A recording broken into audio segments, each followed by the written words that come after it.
Hello friends, my name is Neetu. आपका स्वागत है हमारे चैनल एग्जामोलॉजी में। मैं आपके लिए लेकर आई हूँ सीटेट 2020। फ्रेंड्स, आप जैसा कि जानते हैं कि सीटेट 2020 में बहुत सारे चैप्टर होते हैं। जैसे कि एक होता है चैप्टर होते हैं, अलग अलग पार्ट्स होते हैं, हिंदी, इंग्लिश, ईवीएस। अगर आपका लेवल फर्स्ट है तो ईवीएस है, और अगर आपका लेवल सेकंड है तो उसमें मैथ्स, ईवीएस या फिर सोशल स्टडी जो आपने चूज़ किया है। इसमें मैं आपके लिए लेकर आई हूँ सीडीपी यानी बाल शिक्षा मनोविज्ञान। शिक्षा मनोविज्ञान लेवल फर्स्ट और लेवल सेकंड दोनों के लिए इक्वल चलता है। हम इस वीडियो में मैं आपसे ये शेयर करूँगी, जो भी चीज़ें हम बताएंगे वो आपको स्टेप बाय स्टेप बताएंगे।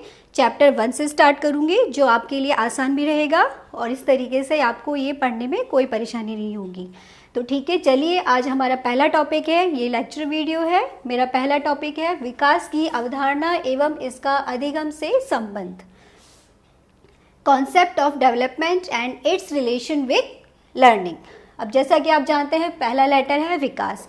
विकास है क्या? विकास, जिसको हम इंग्लिश में डेवलपमेंट भी कहते हैं। डेवलपमेंट, आप जानते हैं कि डेवलपमेंट कैसे होता है। डेवलपमेंट बच्चों की ग्रोथ को कहते हैं। ग्रोथ कैसे होती है? बच्चा जब माँ के गर्भ में आता है तब उसका विकास वहीं से शुरू होता है। जब वो बाहर आता है, दुनिया में आता है, तो धीरे धीरे अपने विकास को वो प्राप्त करता है। विकास निरंतर चलता रहता है, विकास रुकता नहीं है। विकास जन्म से या कह सकते हैं गर्भ धारण से शुरू होता है और वह मृत्यु पर्यंत चलता रहता है। बस विकास की दर कभी धीमी होती है, कभी तेज होती है। तो इसी तरीके से विकास को आप समझ गए हैं। तो विकास होता है डेवलपमेंट, यानी वह प्रक्रिया जो शरीर के बाहरी रूप में दिखाई देती है, वो होता है विकास। विकास की परिभाषा को हम देख लेते हैं।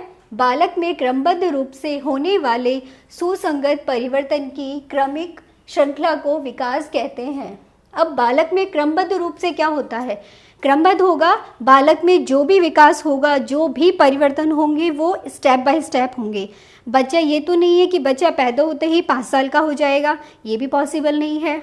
तो बच्चा शुरू में हम कैसे करते हैं? बच्चा पैदा होता है, 1 महीने का होगा तो वो हाथों को थोड़ा सा खोलना सीखेगा। आगे आगे 2-3 महीने का होगा, बच्चा थोड़ा रोना सीखेगा, पहचानना सीखेगा। बच्चा 5-6 महीने का होगा, 7 महीने का होगा तो वो बैठना सीखेगा। 9 महीने का होता होता बच्चा खड़ा होकर अपने पैरों से चलने लगता है। आगे धीरे धीरे नए नए शब्द बोलता है, आगे वह चलता रहता है। उसी तरीके से ये क्रमबद्ध रूप से होने वाले सुसंगत परिवर्तन, यानी संगत के परिवर्तन, सुसंगत परिवर्तन होता है सभी चीज़ों का साथ में लेकर होने वाला परिवर्तन। क्रमिक परिवर्तन क्रम से, जैसे कि मैंने आपको बताया है, श्रृंखला को विकास कहते हैं, क्रमिक श्रृंखला को, यानी क्रम से होने वाले एक के बाद एक के बाद एक के बाद दूसरा। इसी तरीके से यह पहले ही सब अटैच होते हैं। जैसे कि अरस्तु ने कहा है, विकास आंतरिक एवं बाह्य कारणों से व्यक्ति में परिवर्तन है।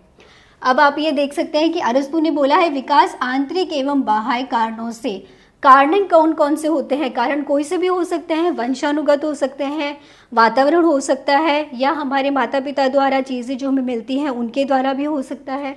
ठीक है, अब आता है विकास के अभिलक्षण। विकास को हम किस तरीके से पहचान सकते हैं कि विकास हो रहा है या नहीं हो रहा है?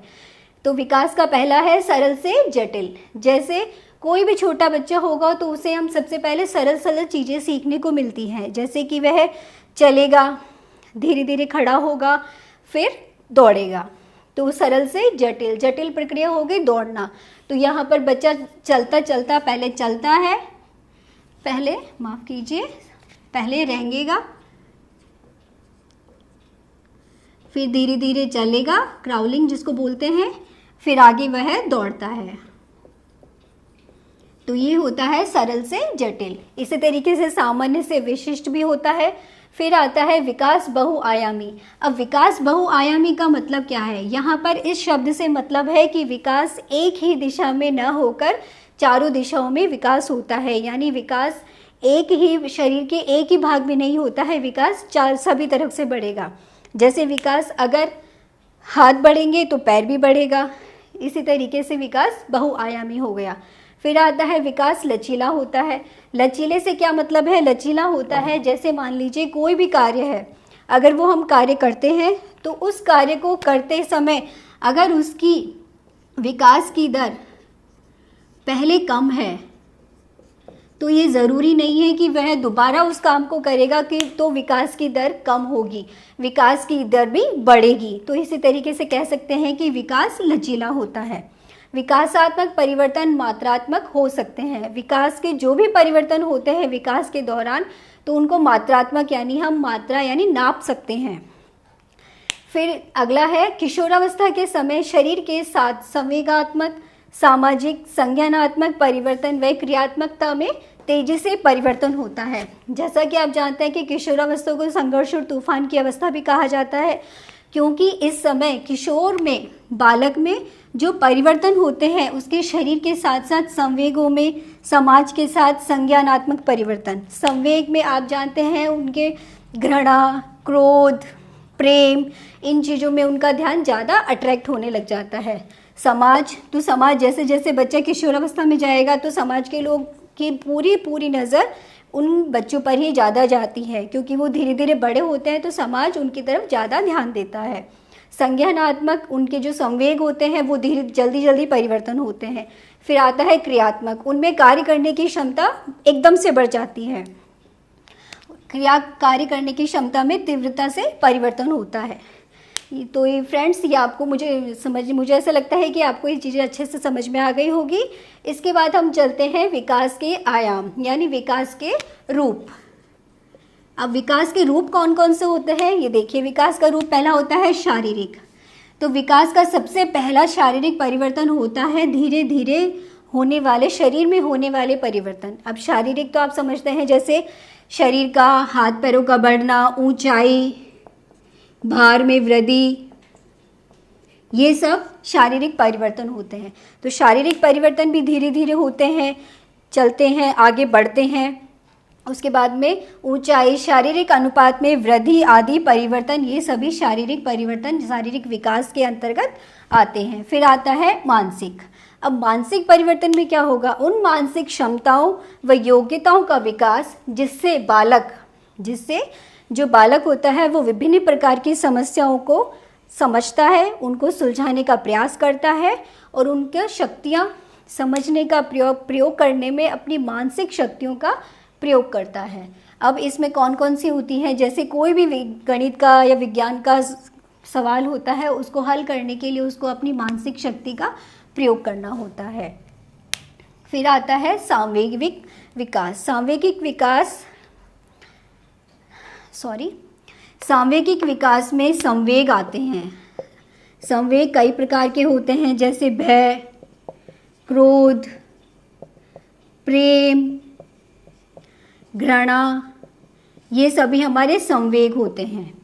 अब इन संवेगों पे किस तरीके से नियंत्रण में किया जाता है, इनको किस तरीके से नियंत्रित किया जाता है, ये सारे परिवर्तन, ये सारे विकास के आयाम के अंतर्गत आते हैं। फिर आता है आपका सामाजिक विकास। क्या होता है?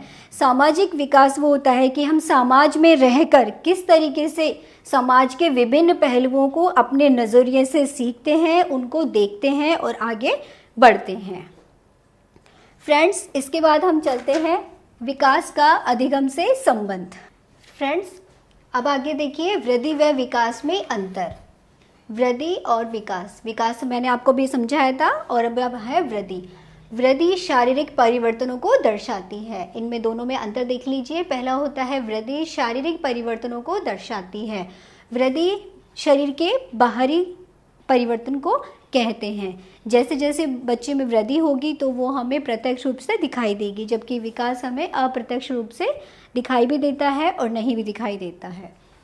फिर आता है परिमाणात्मक। वृद्धि परिमाणात्मक होती है।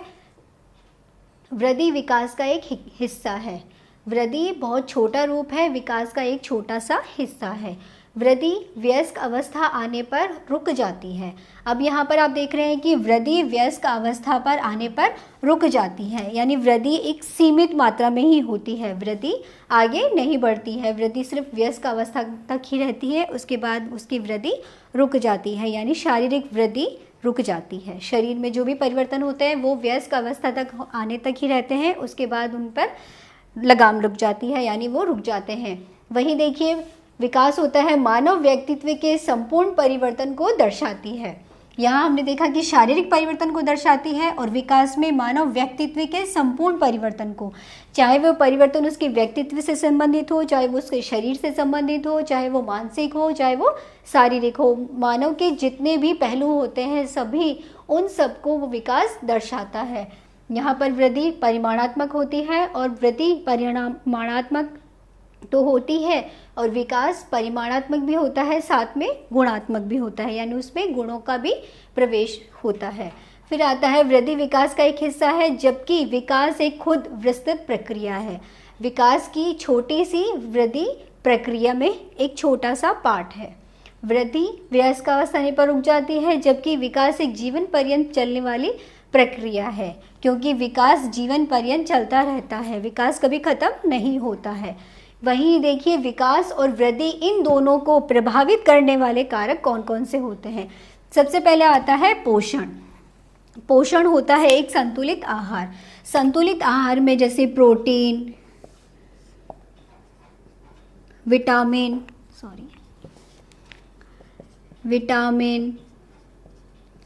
वसा, कार्बोहाइड्रेट, खनिज लवण, प्रोटीन, विटामिन, वसा, कार्बोहाइड्रेट, खनिज लवण, इन सभी को संतुलित आहार कहते हैं। सम्मिलित रूप से संतुलित आहार कहा जाता है। वृद्धि और विकास के लिए पोषण बहुत ही अति आवश्यक है। अधिक पोषण, यदि अगर पोषण उचित प्रकार से नहीं मिलेगा तो वृद्धि भी रुक जाएगी और बालक का विकास भी रुक जाएगा। फिर आता है वृद्धि। वृद्धि मैंने आपको बताया है कि बौद्धिक विकास जितना उच्चतर होगा, बौद्धिक विकास यानी बच्चे का दिमाग जितना अच्छे तरीके से चलेगा उतना ही उसकी समझदारी आएगी, उतना ही वह इंटेलिजेंट भी बनेगा। फिर आता है वंशानुगत। वंशानुगत की स्थिति शारीरिक और मानसिक किसी भी प्रकार की हो सकती है, क्योंकि हमारे शरीर में जो भी परिवर्तन होंगे वो हमें हमारे माता पिता से मिलते हैं। माता पिता से अच्छी आदतें भी मिल सकती हैं, चाहे वो बुरी हो चाहे वो अच्छी हो। जैसे चोरी करने वाले जो पिता होंगे उसकी जो आदत होगी वो उसके बच्चों में भी पहुंचेगी, चाहे वो छोटी हो चाहे वो बड़ी हो। इसी प्रकार से यदि किसी व्यक्ति में अच्छी भावना, अपने देश के लिए अच्छी भावना होती है या मानव कल्याण की, समाज कल्याण की भावना होती है तो वो उसके बच्चे में भी ट्रांसफ़र होगी ही। फिर आता है लिंग। लिंग में बालक और बालिकाओं में देखा जाता है कि लड़के और लड़कियों में विकास की जो दर होती है, वृद्धि और विकास की दर ऊपर नीचे चलती रहती है। लड़कों की अपेक्षा लड़कियों में विकास अधिक पाया जाता है और जल्दी पाया जाता है। ये एक बाल्यावस्था तक होता है। उसके बाद लड़कों की जो वृद्धि और विकास होता है वो लड़कियों की अपेक्षा अधिक बढ़ता है। तो ये ऊपर नीचे होता रहता है। फिर आता है वायु एवं प्रकाश। अगर शरीर को शुद्ध वायु और शुद्ध प्रकाश मिलता रहेगा तो वृद्धि और विकास भी समुचित मात्रा में होंगे। शुद्ध वायु और प्रकाश, हमारे शरीर में वृद्धि और विकास उचित रूप से मिलने चाहिए, उसी से वृद्धि और विकास भी अच्छे से होगा। वायु से मतलब है शुद्ध वायु, जैसे O2 यानी ऑक्सीजन की समान मात्रा होनी चाहिए। फिर आता है प्रकाश। सूर्य के प्रकाश से विटामिन डी मिलता है। जैसे कि आप जानते हैं कि विटामिन डी हमारे बच्चों के शरीर की हड्डियों के लिए भी बहुत अच्छी रहती है, इसीलिए धूप भी बच्चों को चाहिए। फिर आता है अंतःस्रावी ग्रंथियाँ। अंतःस्रावी ग्रंथियों से जो हार्मोन स्रावित होते हैं, उन हार्मोनों से किशोर अवस्था के समय होने वाले जो परिवर्तन होते हैं उन सभी को अंतःस्रावी ग्रंथियाँ वो नियंत्रण में करती हैं। जैसे किसी के संवेगों में अधिकता होती है, किसी के संवेगों में न्यूनता देखी जाती है। फिर आता है शारीरिक क्रिया। शारीरिक क्रिया से मतलब है यदि हमारा शरीर स्वस्थ रहने के लिए हमारे शरीर को व्यायाम की आवश्यकता होती है, कसरत की आवश्यकता होती है। यदि हमारा शरीर क्रियात्मक यानी शारीरिक क्रियाओं में ज़्यादा सम्मिलित होगा तो हमारे शरीर में वृद्धि और विकास अच्छे ढंग से होगा। उसी तरीके से अब देखते हैं विकास का अधिगम से संबंध। अब विकास मैंने आपको पहले बताया है कि विकास क्या होता है, अब हम समझते हैं अधिगम क्या होता है। अधिगम होता है बच्चों में वह प्रक्रिया जो वह खुद से ही सीखता है।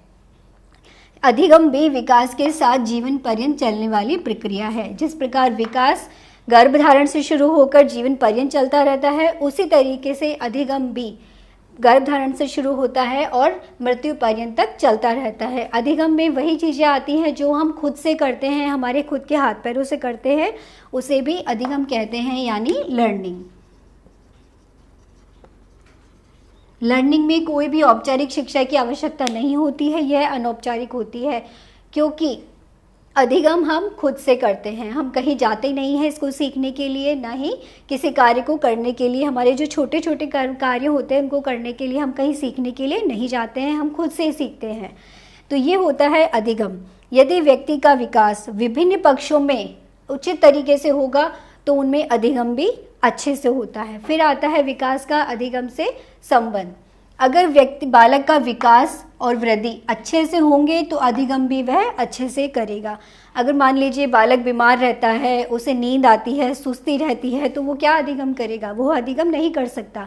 तो अधिगम करने के लिए विकास का होना अति आवश्यक है। शारीरिक विकास, विशेषकर जो छोटे छोटे बच्चे होते हैं, छोटे बच्चों का मानसिक और संवेगात्मक विकास बहुत ज़रूरी है। अगर ये बच्चों में संवेगात्मक और मानसिक विकास होगा तो बच्चे अधिगम अच्छे से होंगे। मान लीजिए एक छोटा बच्चा है, छोटा बच्चा हुष्ट पुष्ट है, खाता है, पीता है और वो बॉल से खेलता है। अगर वो अच्छा है, खाता पीता है, शरीर से अच्छा है, तो वो बॉल से खेलेगा, तो वो अधिगम कर रहा है। लेकिन अगर वो बीमार है, खाना नहीं खाएगा, चिड़चिड़ा रहेगा, तो वो बच्चा ना तो बॉल से ही खेलेगा और बॉल को देखकर वो रोना शुरू करेगा, तो वो अधिगम अच्छे से नहीं कर सकेगा।